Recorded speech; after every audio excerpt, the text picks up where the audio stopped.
So what are we going to talk to the people about today? Beans. Is that it? Mm-hmm. We picked some beans, some black-eyed peas. We've been long overdue on these. These are completely dried out. But we figured we'd just talk to you guys about what's going on in our lives while we shuck some of these black-eyed peas. Look at that. Look how easy that was.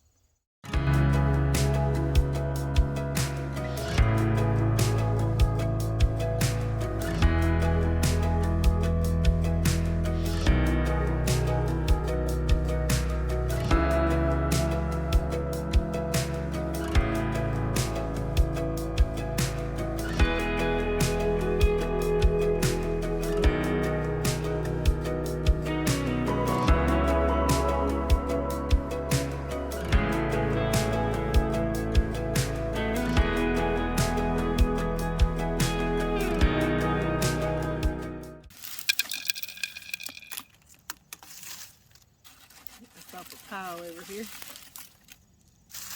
We'll see how many we get. We didn't pick that many. No, we weren't too thorough. We just got the ones that were easy to get. So these are all beans we'd already picked once, and we just left the plants where they were. I actually picked them twice already. This is the third twice, time. yeah, that's right. So we just let them flower again and picked what we could because we didn't have anything special we were planning on planting right there.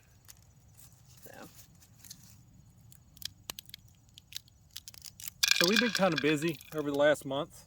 Right, I'll say I've been really busy. Amy's been busy too, but I've been busy doing different things. I've been busy trying to find a job over the last month. Ew.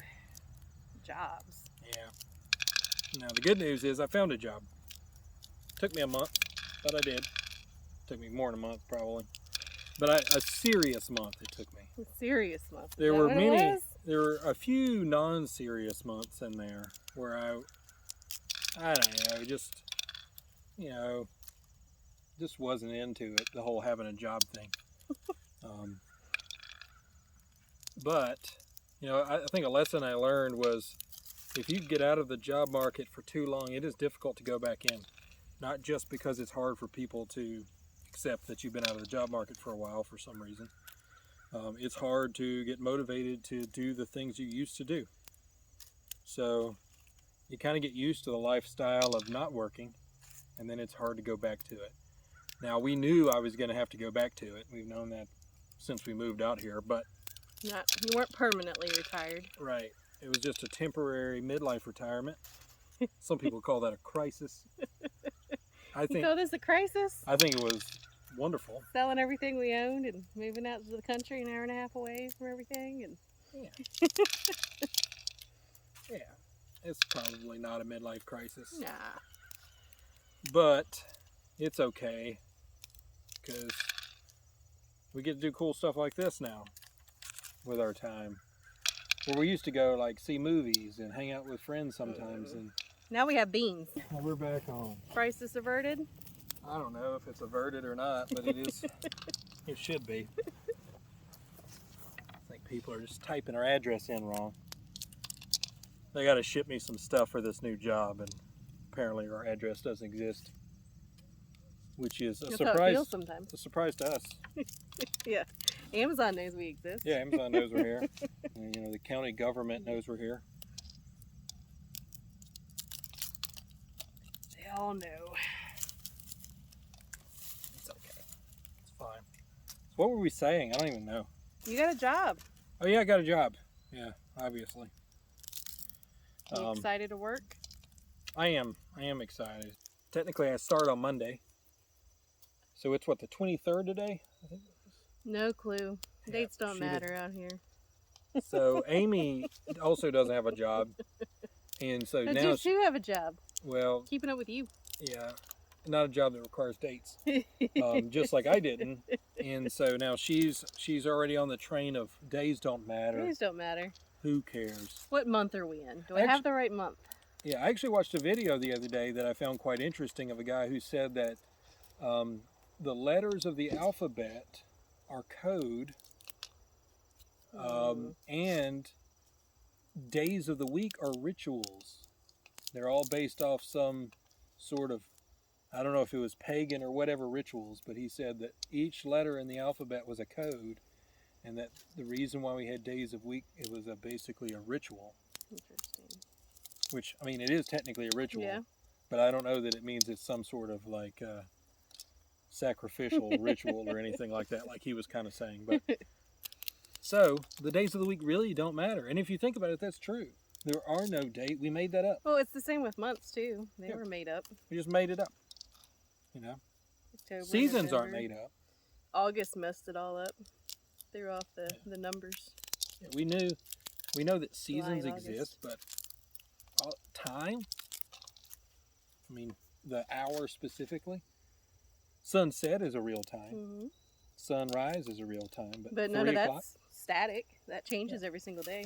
3 o'clock means nothing Mm-hmm. in the end.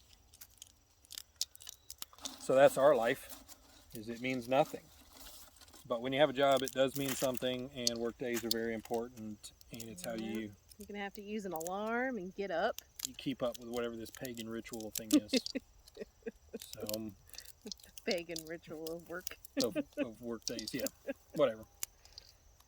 Well, as long as the ritual results in us having money, That'll work out. the sacrifice is well worth it. Yes. So, A human sacrifice. the human sacrifice of my Monday through time. Friday.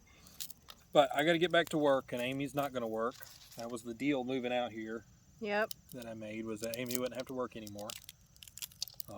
And when I say not work anymore, I mean not work at a job. As a foreign employer. Yeah, she's still got a lot of work to do, because she's got to Yeah. take care of all this. And the way she's shucking these peas and throwing them all over the place. I'm going to try to get some in the bowl. There's plenty in the bowl. They're bouncing that way. But that one's not a good one. Yeah, but that's the other one. What about the other ones that Don't fell look off at the that thing? one. Wow.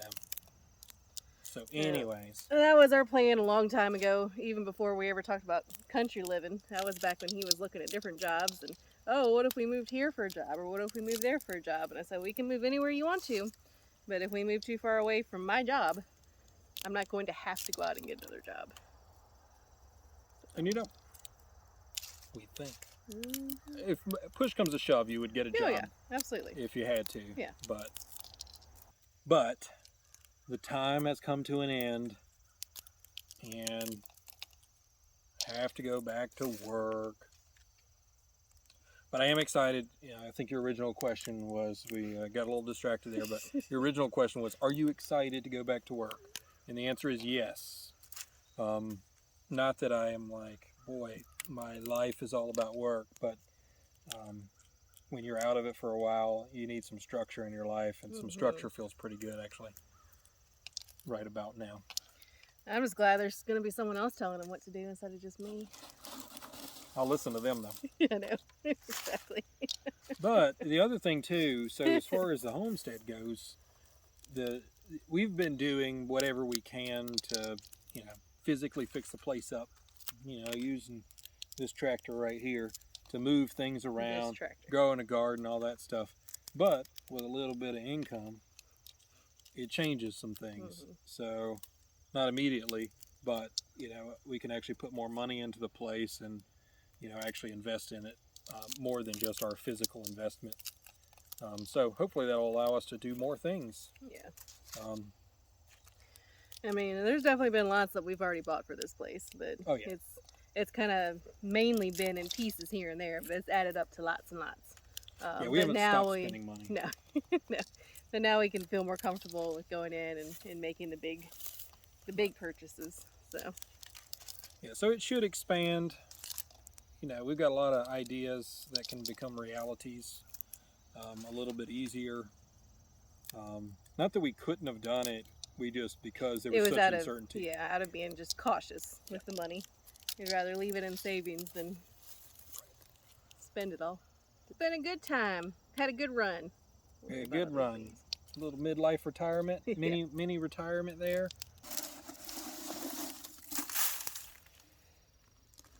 We can do some more beans. I'm talking to the people. I can't move my hands and my mouth at the same time. I got to work on work here. This is your job. I'm helping you. Oh, that's so kind of you.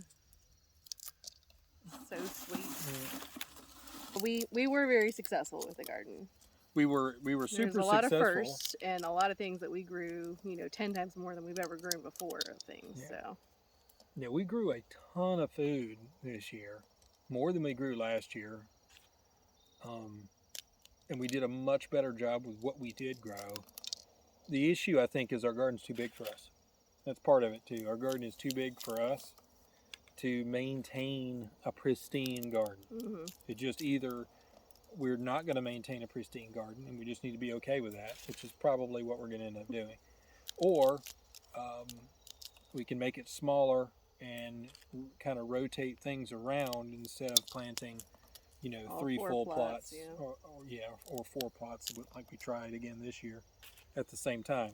Your flowers grew crazy Flowers good are this great. year. We didn't do that last year, and we grew tons of different flowers. Yeah, this is just kind of like my learning experimental year with that, and seeing what I like to grow and what I don't like to grow. And I mean, for most of the summer, there were multiple bouquets all through the house, and I also gave away several bouquets. So Then we had our normal okra, okra was tomatoes. great. Tomatoes were awesome. We did a bunch of cucumbers. We didn't even plant that many, but we still did a bunch. Yeah, we hear our dog. Lucy, come here. She's running past us. Come here, Lucy. Come here. Come here. Hey. Come on. Come up. You're wet and you have seeds all over you. What have you been doing, Lucy? Say hello to the people. Yeah, she's What got are you doing? sticky seeds all over her. You playing? Lucy's been our helper.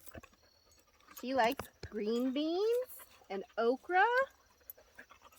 You dirty dog. You're dirty and wet. Yeah, she's filthy. You have seeds all over you.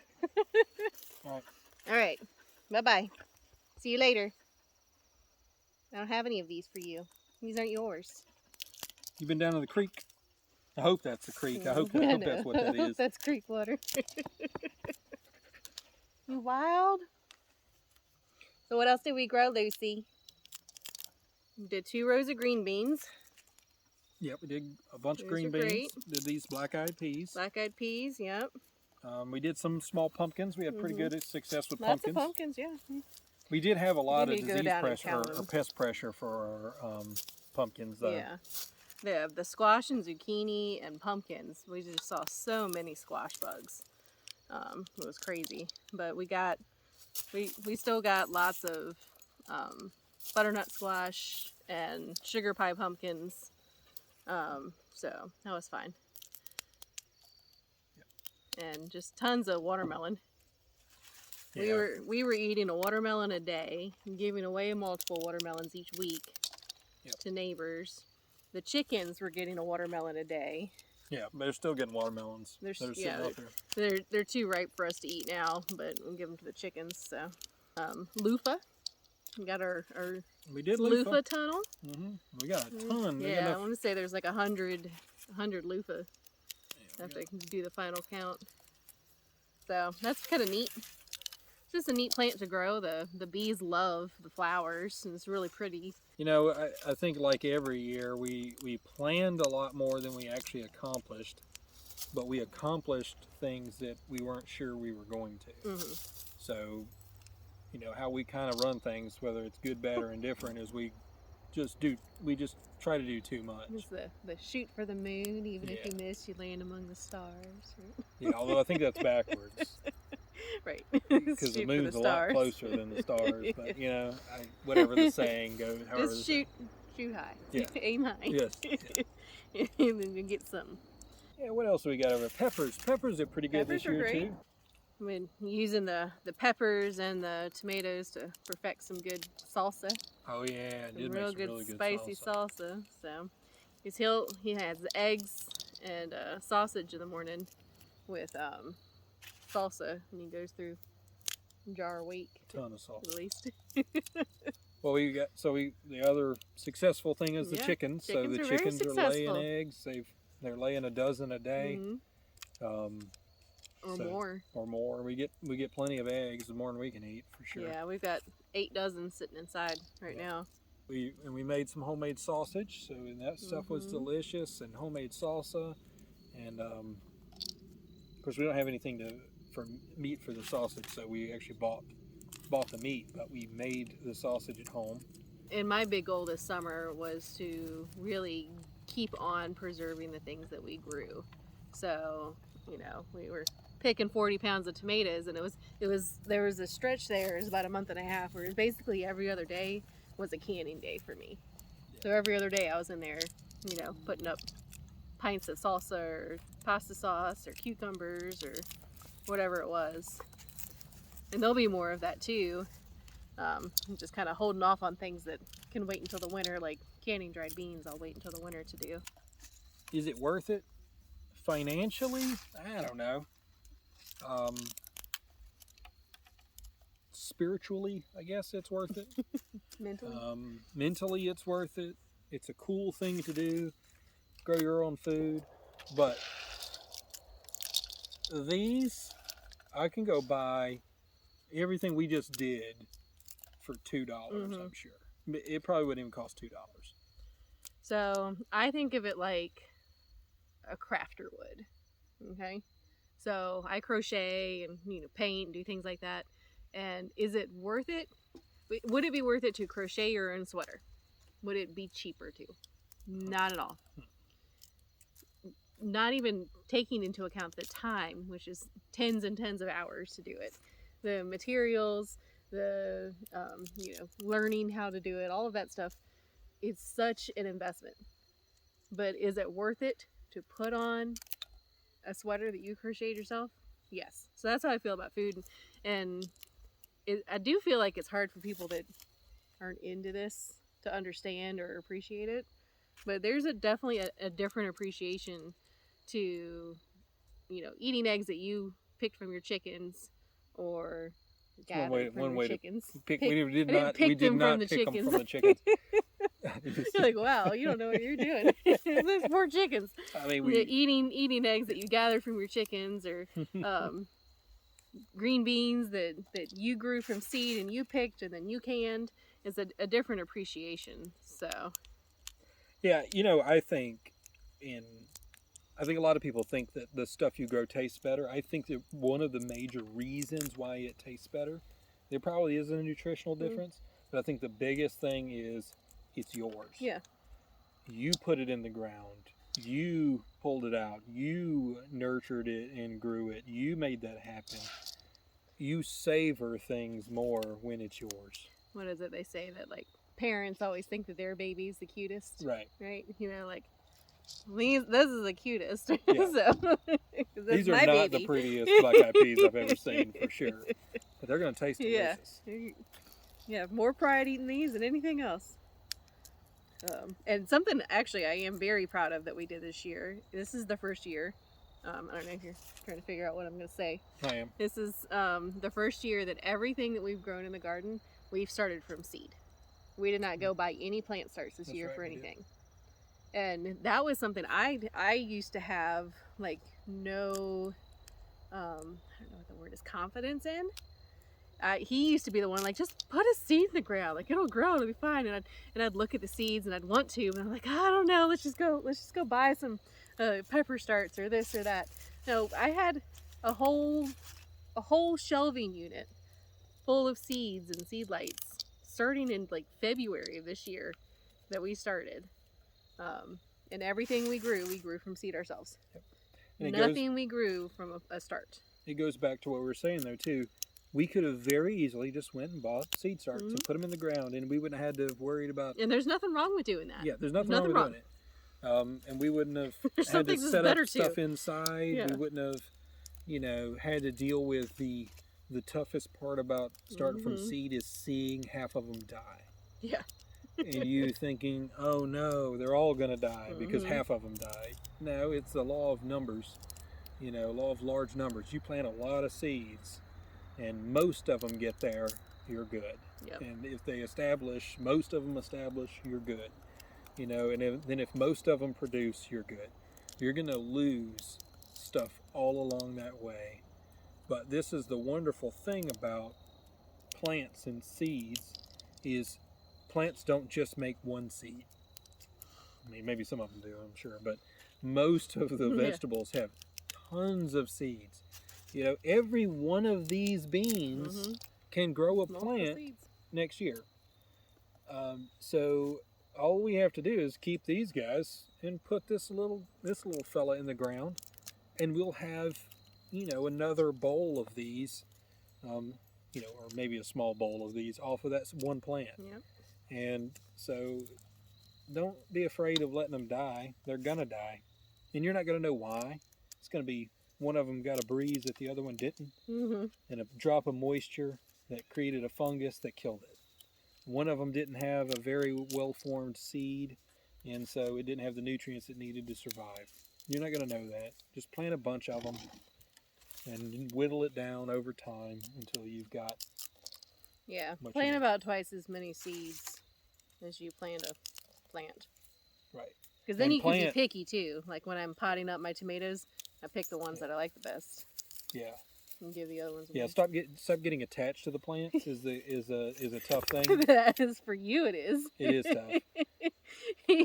He always Yeah. has multiple plants in the garden where he's like, you know, sown multiple seeds, and then two of them come up and like, oh, those are the twins this year. Like, oh, just Well, you keep gotta both have the some twins twins. You gotta alive. have some twins in there.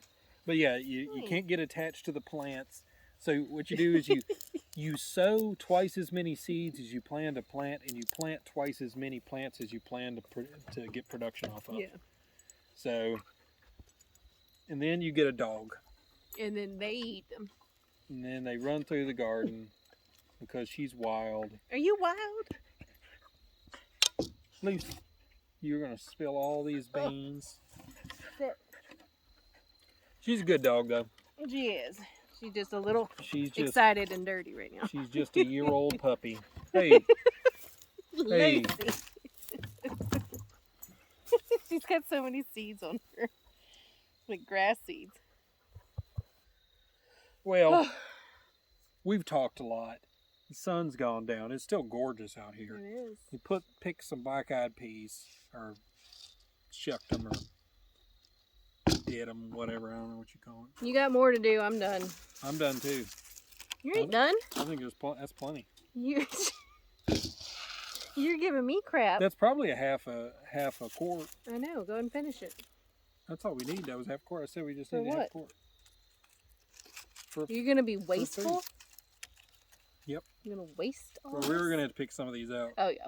We appreciate you guys, and sorry for this long update. I am gonna cut it down, but it's still gonna be a long update. Please cut it down. Yeah. Yeah, we'll be around. Yeah. Sometimes you gotta step away from things that you gotta figure out what the most important things are in life, and focus on those. And so that's what I've been doing for the last month. And you just gotta cut everything else and just go. But success. We're in a good position going forward. Yep. Teeth are done. I'll take it easy. Bye. It's Amy and Danny from Homestead DNA. The sun is bright. I can't see anything. You don't need to see anything.